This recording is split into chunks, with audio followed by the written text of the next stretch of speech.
मुख्यमंत्री माझी लाडकी बहीण योजना रक्षाबंधनची ओवाळणी नाही, ही कायमची ओवाळणी आहे, दर महिन्याची आहे.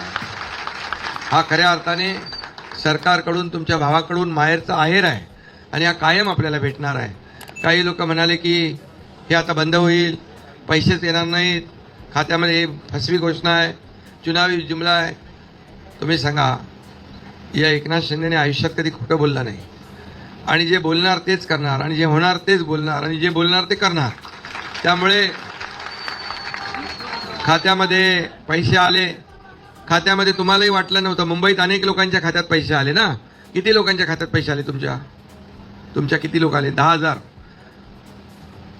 आता ज्यांचे आले नाहीत त्यांचे पैसे येणार, कारण हे तुम्ही आता 31 ऑगस्टपर्यंत फॉर्म भरायचे आहेत. काही लोकांची स्क्रुटिनी बाकी असेल आणि 31 ऑगस्टपर्यंत नाही झाले, सप्टेंबरमध्ये झाले, तरी तुम्हाला पैसे मिळणार. ही योजना एका महिन्याची 2 महिन्याची नाही आहे.